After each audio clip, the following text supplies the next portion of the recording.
Cash rules everything around us. Money is a tool, it shouldn't confound us. We show you the do's and don'ts, the ins and outs. The financial world is changing, we give you the roadmap. When you follow the paper, watch your paper stack. With innovative thinking that's sure to have an impact. We give facts, cause the more you know will help you navigate this road and avoid potholes.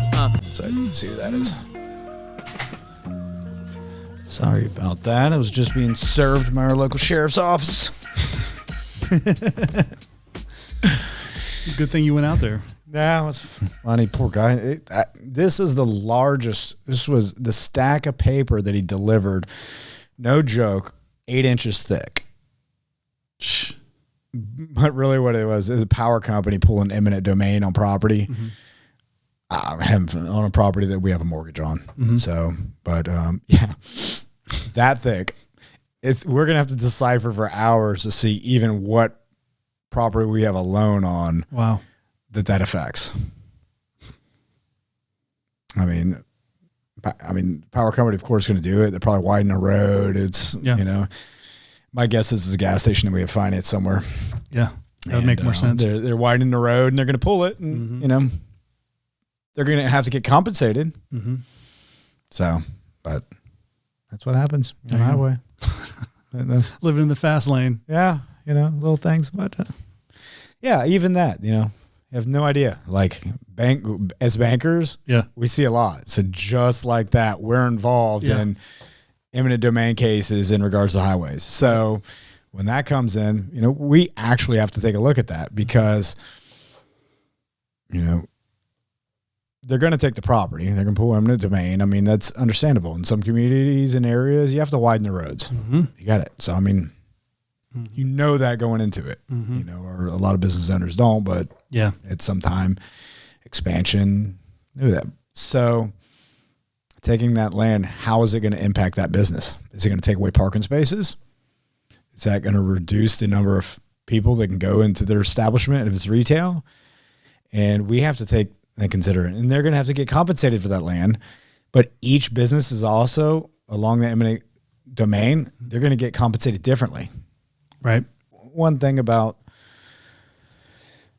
community banking is, you know, to me, community banking is, you know, we don't have a specific charter. You know, people throw out the word community bank,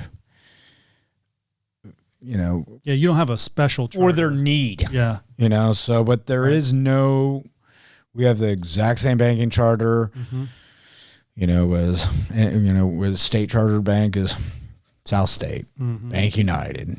I mean, so there is no designee as a community bank.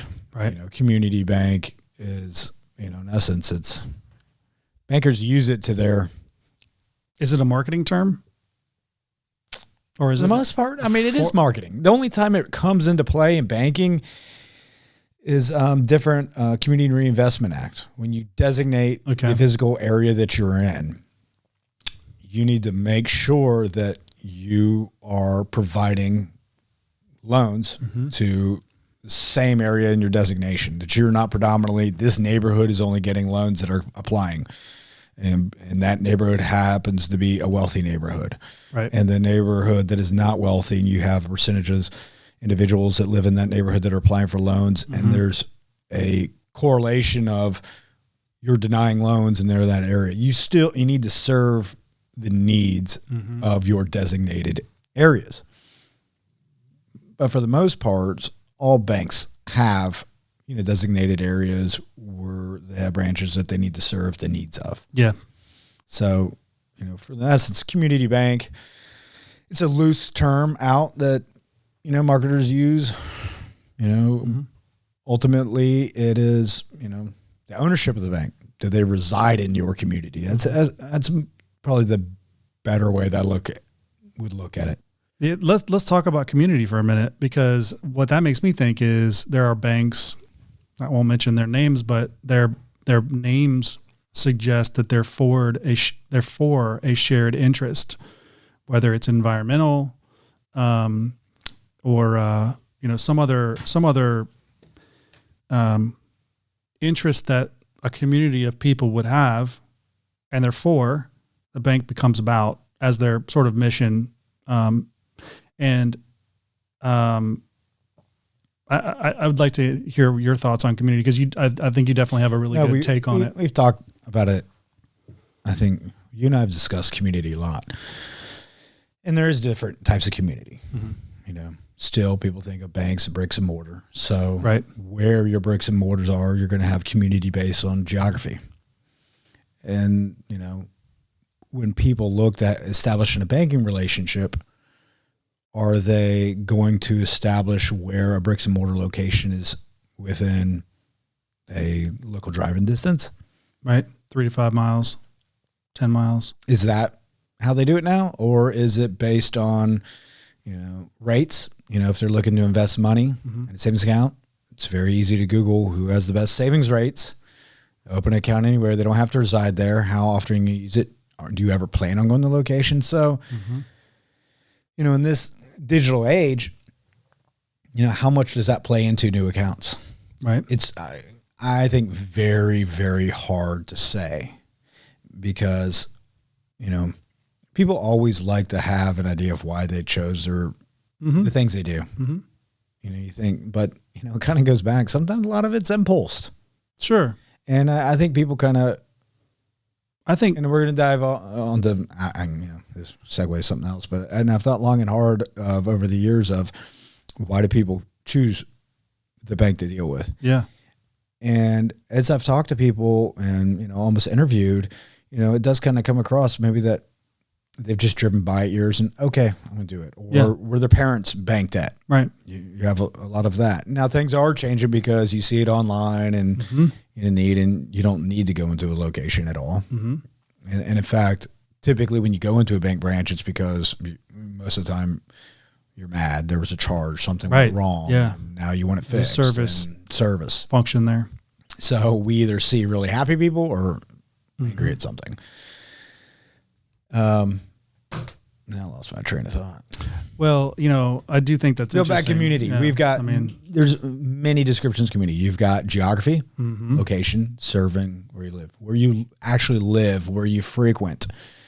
So, you know, to me, what a community bank is you're serving the needs of your customers. So your customers could be, and most likely if you are bricks and mortar, the ones in your immediate vicinity. Right. And then, you know, when the bank profits, where do those profits go? Where are the owners of the bank? You know, if you're Citibank, you're publicly traded. Anybody can invest in Citibank. Anybody can invest in Chase. For the most part, the smaller banks are owned by closely held corporations and are public. So who owns them? You know, where are the shareholders? So to me, I think a community bank are individuals that actually live in the community, where a percentage of the ownership. So, you know, 50%, 70%, 100% of the ownership actually live in a close proximity to that community. Right. And then as you broaden it up and, you know, now if your community is specific to one set industry, how well do you understand that community? Right. Our shareholders, our board of directors, our executives, you know, do they understand their community? Have they been a part of community? If you're experts in manufacturing, how well do you understand the manufacturing and are you part of that community? Yeah. But yes, I mean, now you have community as a market term. Right. I've recently saw, you know, a bank that they are pushing a green climate initiative, which I don't think there's any dispute that I ever come across anybody that doesn't care about the climate. Now their actions may dictate differently. Sure. But, you know, everybody wants the health and prosperity of Mother Earth. Yeah. Right. You know, get too hokey on that, but, you know, you know, in aspects, I do my part by, you know, my spending money, purchases. You know, do I buy new when what I have can be fixed, you know, even to that, you know, degree. But now you have banks that are saying our sole mission is going to be based on carbon impact, which is great. But now let's see their actual actions. And so one particular bank that I heard, you know, started Got a lot of that. Their first loan was to a gas station. I love gas stations. Yeah. 90% of them are owned by mom and pop operators. Right. You know, a predominant part of our portfolio is gas stations. Mm-hmm. But how is that also in your mission? Mm-hmm. You know, so, you know. It doesn't work. No, it doesn't work. It doesn't give me work a break. That is complete lip service. Yep. So, you know. Yeah, you've talked about this idea of shared interest, and as a marketer, I see it all the time. You know, and community lives online through Facebook groups. You know, in the comments on LinkedIn, people will, you know, they essentially become work friends virtually on LinkedIn, especially. But you see it on Twitter, Reddit. There's lots of places where people come together. I know for me personally, I can attest to the community that's formed around certain interests like hobbies, right? So off-roading or overlanding. I've gotten to that recently, and it's been interesting. And I'm in these LR3, LR4 Land Rover Facebook groups. And, you know, it's like if you're in the right one, it's rich with comments and people that are sharing stuff about what they're doing in their life as it revolves around this hobby. So I think it's interesting because I like to kind of observe how people decide to live their lives, right? Like in different ways from a marketing standpoint. But I mean, I see that and it's true. I mean, it's real life. People are doing life with each other in a new way that's virtual. But, you know, what I see in the businesses, if you have to really force that narrative of who we are, I almost feel like that is completely fake. Right. Your action should dictate it. Yeah, I think it should be the opposite, where you find that value in the market, where there's a community that's forming, and you come along and support it, and you have to align with it, right? Absolutely. But assuming you align with it, you come along and support it, and now you're received as a strategic partner in that community as a business. That they know you're there to sell product to make money. So do you think businesses rely too much on their mission statement as opposed to, hey, we're going to do this? Oh yeah. But completely. if you actually just did it, then you don't really need that mission place. So if that altruistic, we're going to have the green initiative bank. Yeah. If they specifically just marketed those customers and didn't, you know, oh, well, now we have to do a loan to, I mean, you know, to me, that it just completely like fake lip service. We're going to get, you know, of course now regulators like, oh, we're going to have this bank that is, you know, carbon footprint. And we have this push now. The head of the FDIC has got this carbon emission of lending to it. And now they're going to force that narrative and force the banks to focus on the industries they're lending to. Yeah. So, I mean, that it is just that whole beyond thing, my mind, but so much of it is completely fake. Yeah. Well, yeah. And it kind of goes back to this idea of like thinking like a business person, and you do your market research and you try to see, is there a viable market for this product or service? And I think there's definitely a subset of the greater market that enjoys and wants to talk about how they're saving the earth, right? Or impacting the earth in a positive way. But is it really a big enough piece of the market of people who actually care that they're going to make their decisions fully around? Well, I mean, take a dropship company, you know, which was getting huge prior to the pandemic. Now we've got supply chain issues, so I'm sure they're reevaluating. Maybe I had to store my goods, so I can have a product to sell when the supply chain gets hindered.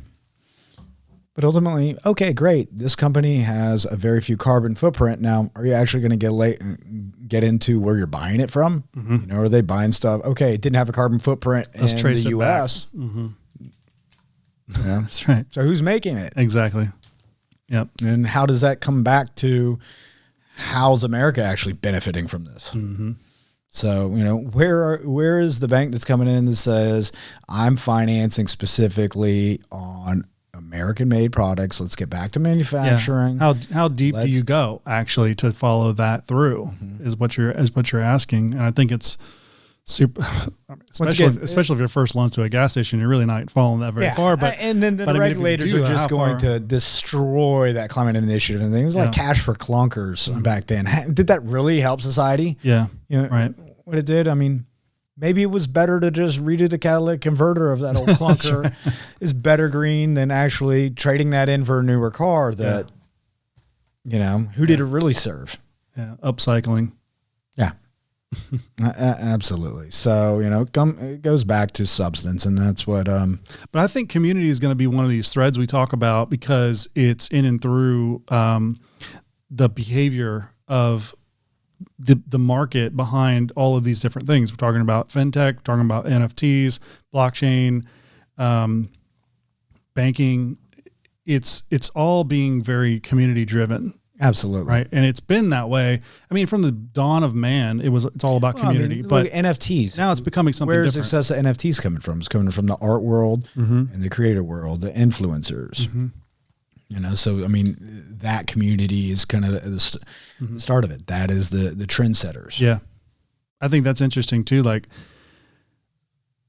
Da Vinci, I don't know anything about him, but did he get paid what he was worth? Right? Probably not. No, not close. I mean, but now you've got people getting paid probably more than he's worth. But I think that the decentralized effort there on the NFT space at the current moment, it's real hot, right? But as it pans out, it is interesting for creators.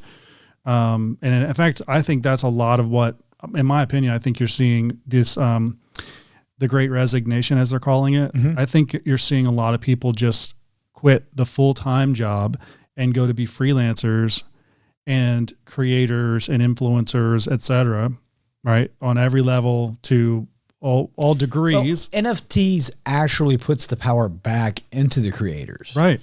So, I mean, did you know that, as I'm going to get the terminology messed up, but as an NFT is created, you can build in the percentage of royalties in the beginning. So the creator that built it, whether you're the artist and this is your track that you laid. So you can put in 10% royalties. So your artist, you sold it to a fan for $1,000. Yeah. Okay. So that first sell, you collected majority of that 1,000. Now every time it sells thereafter, you collect 10%. That's right. And the secondary market could be higher than the first.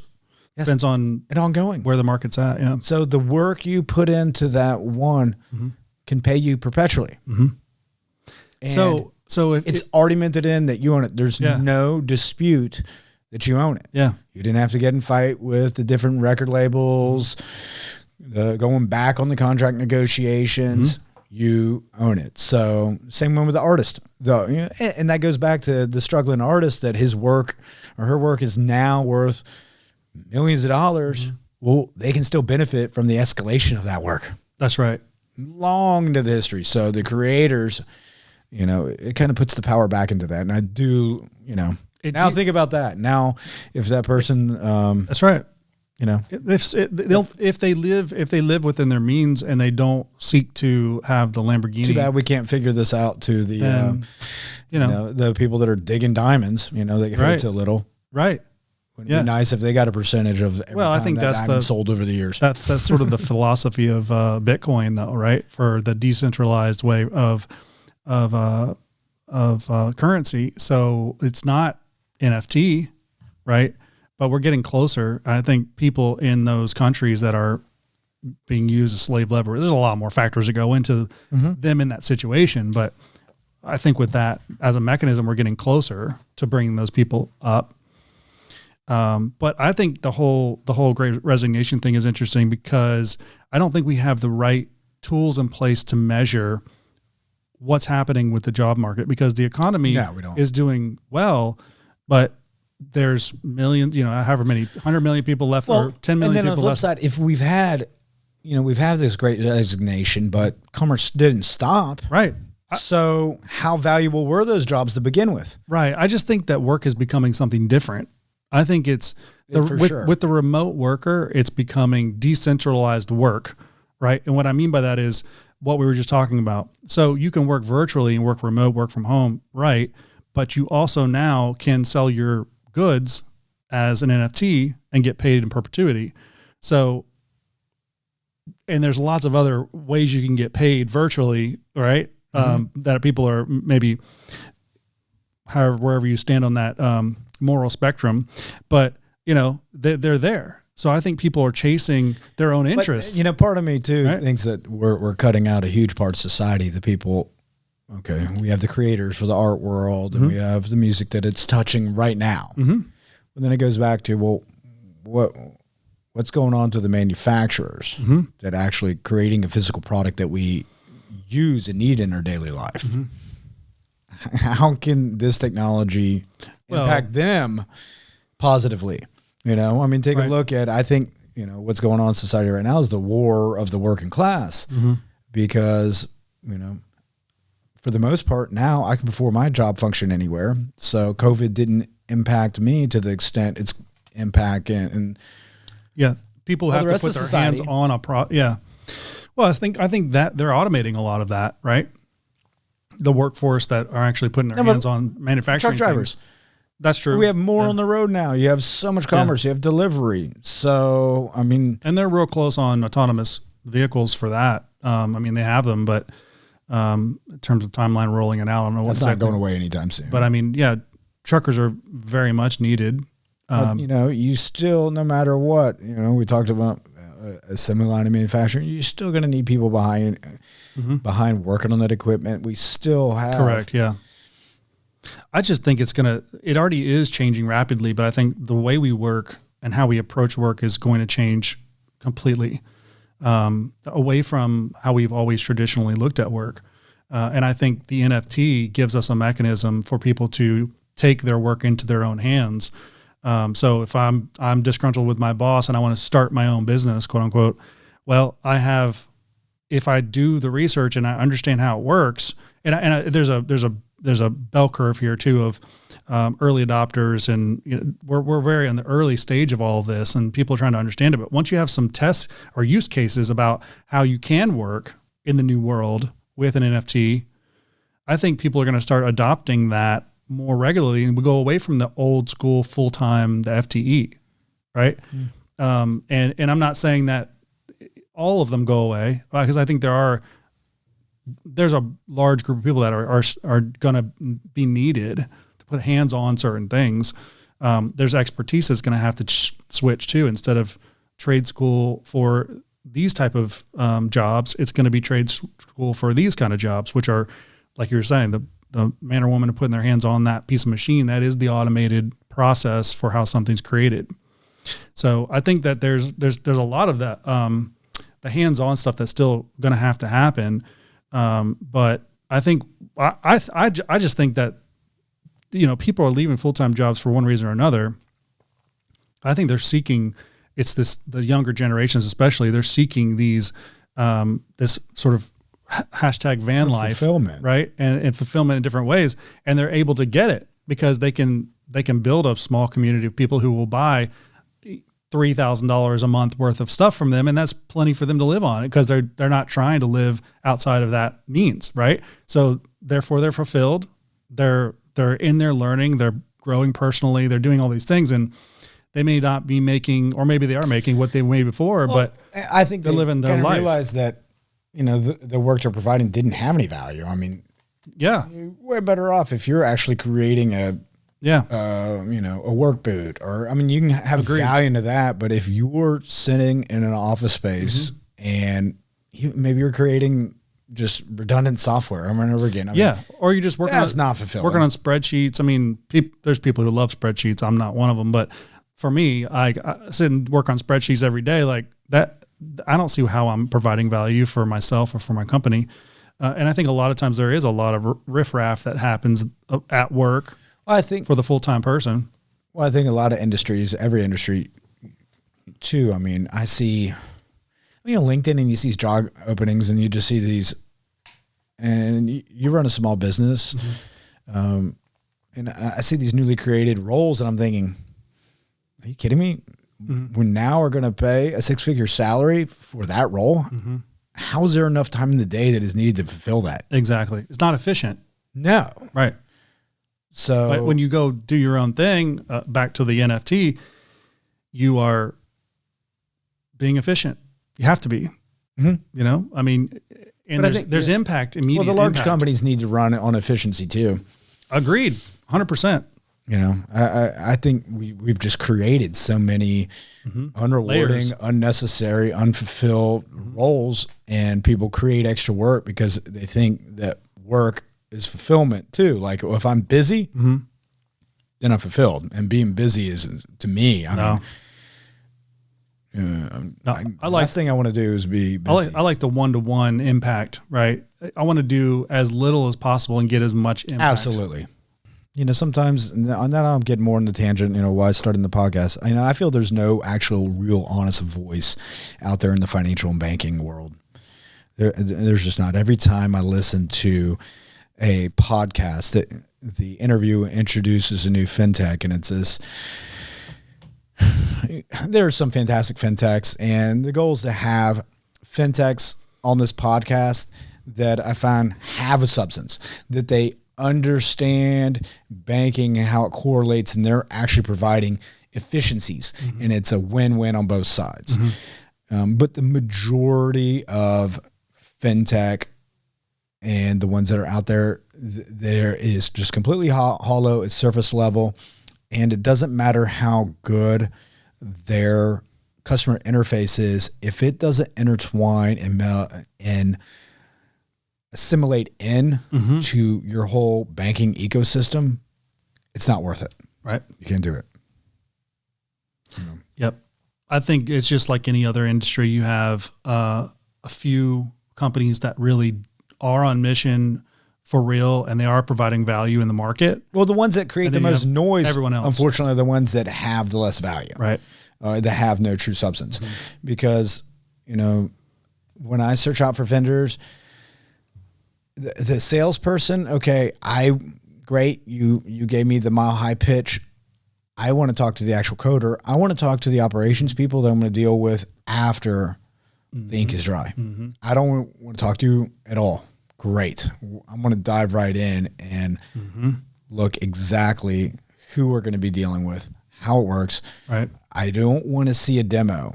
I hate demos. You know, how about you give me a login so I can just go in there and figure it out myself? Just mess around. Because demos, most of them are vaporware. They force it in there. It doesn't do anything. It's still hypothetical in their eyes. They don't know how to work. Give me the keys to the car and let me drive it. And then we go from there. Right. Otherwise, I don't want anything to do with it. Right. Well, again, it's thinking like a business person, right? Yeah, and putting the right person in the role to make the best decision too. To me, the biggest, it's top two, if not the biggest threat in all of banking, comes down to the core legacy companies.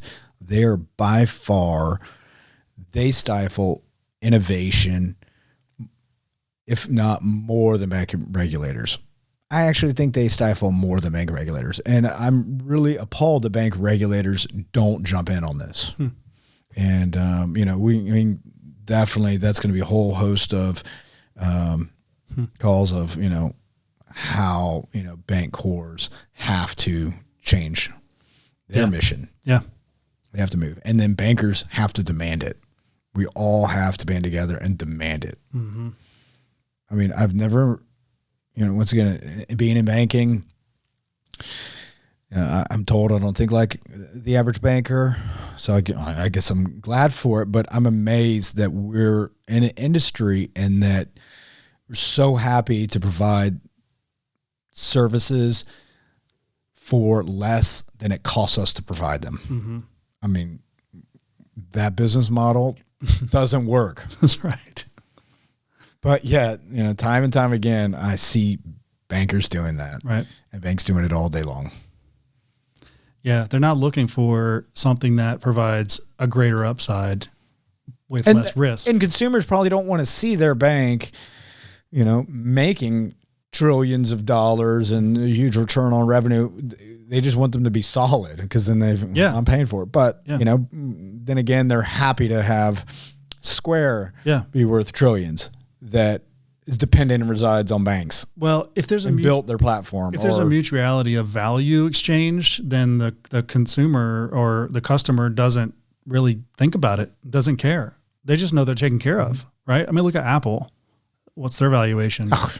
Yeah, it's unbelievable. A ton of reserves. But you got people out there still standing in line for the newest, latest, greatest thing.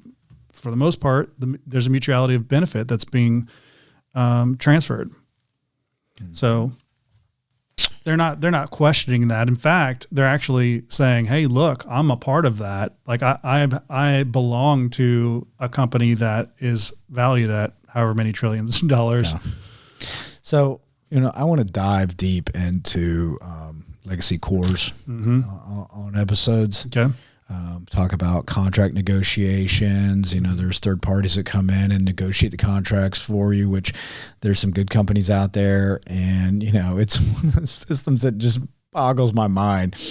The core technology companies, they already know their bottom line or what they're willing to give. And they know that these third parties have an idea what other banks are paying. Instead of just coming out of the gate and saying, here's our price that we're willing to give you and be fair, bankers end up hiring third parties who come in and they pay a huge amount of commission as soon as they hire that. And it's just a mockery. It's a complete joke. It's like a racket. It is a racket. And sometimes they're a necessary evil, and there's some good negotiators out there, but there's also some, that are just, they know that all they do is ask for a few things and they're going to make 20%. They're going to say, oh, well, we saved you X this year, but it's a 8-year contract. So we saved you 100,000 year one, 8-year contract, 800,000. We get 20,000. We get 20% of 800,000 up front. Now, I refuse to do that. Yeah. You're telling me, I'm going to allow someone else to negotiate my contract when it affects my shareholders. No. Right. What else? What is it from, a small business owner or marketer? What interests you about banking? Nothing. Then what do you want to know about banking? I mean, what's so interesting to me, I think, and I think would be interesting to other people who are outside of banking, business owners, investors, strategic partners, even consumers, right? To some degree, is where finance is going, right? Like, as I'm consuming content on podcast and YouTube and other places, I'm finding lots of people who are becoming the expert on blockchain, NFT, cryptocurrency investing, and I'm starting to build sort of a network, both locally and virtually, of people that I look to that are further down the road than I am.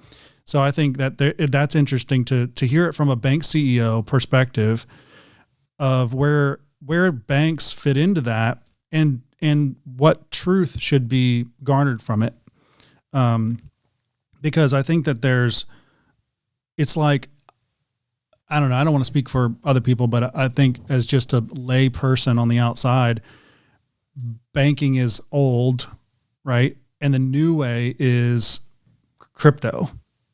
But it's not necessarily that simple, because I don't know where this will land in people's, how much they've listened to prior to this, but as you were mentioning how transactions are still made in order to buy something on the blockchain, there's still banks involved. So I think that the layperson doesn't know. Well, then too, crypto, for all its benefits, there are plenty of flaws to it. So, protection, where's the protection that once you pay someone in crypto and you didn't get your product or service, you have no intermediary to go to, right? For that payment side. Now, if you're dealing with a business and, now you have court of law, I gave you X for Y. We had a verbal contract, you know, you're going to have to then sue them. Mm-hmm. You know, but if you were to use a credit card, write a check, you've got some intermediary immediate things you can't do. Mm-hmm. You know, I was defrauded. You know, there's consumer protection on accounts. There's a lot of consumer protection laws that banks end up eating a lot of the cost, but you have a lot more consumer protection. Mm-hmm. Ton. There is no consumer protection in the crypto world. You're going to have to sue. Mm-hmm. So do you have the means to go after? Right. But on the flip side, if you're a manufacturer and you're selling goods, you do away with that fraud. You know, because once you receive that cryptocurrency, they can never pull it back. They can't claim fraud. Right. You know, they can't dispute it. Next thing you know, the money's wiped away from your merchant account, away from your bank account. Mm-hmm. You call your bank, say, hey, you know, I had $2,000 settlement. I sold this piece of furniture. I accepted a credit card. And the credit card company said, yes, but hey, that was from a stolen identity. I don't know. I took the card number down. I took the passcode. I took the address. I took everything you told me to do. But now I'm out that $2,000 and I already shipped my material, so I'm out my product. Mm-hmm. You know, and then you ended up selling to a completely fraudulent person. You had no idea, right? Because you got defrauded. Mm-hmm. So there's no protection for a lot of businesses in regards to payments. Mm-hmm. So crypto does the opposite. It protects, you know, the seller, because you're not going to send that product or that service until you get paid. Mm-hmm. Right. So, you know, eventually if there was a hybrid approach or see, that's the thing that, but then, who would I send crypto to, or what would I be willing to buy? It's going to be a known company or somebody that I've dealt business with in the past, so that I'm going to risk that and say, yep, here it is. So that enter Coinbase and these other platforms, right? That those become the intermediaries of. Or, you know, could envision it into where banks play more of an active role as far as the process of, blockchain technology. So they become, relevant. I can see a world where banks are hosting the wallets. Mm-hmm. That makes sense. Yeah. You asked me what would I want to hear about or see? I think that's it. Like I don't hear that perspective out there. Okay. We're not talking about that. I mean, everything I hear is, butterflies and rainbows, and you make a ton of money doing this or that or the other. You hear all the upside, but you don't hear about the protection, liability or the fraud. No, I don't hear about any of that, and I think that there are a lot of people experiencing that and have experienced that, but they're not talking about it because there's not a voice for that yet. It's so new that everyone wants to talk about how to get in. Oh, the fear of missing out. Right. I mean, that's what it is. But so I think that's timely, that conversation, especially from a bank CEO, someone who's running. And I think the ultimate creation of crypto wasn't intended for, necessarily stored value and speculation and, hedging.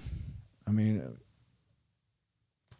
no, I don't think it was created. It was created so I can then pay peer-to-peer goods and service, not have an intermediary. There's no dispute in the transaction, and that it's available for all to see.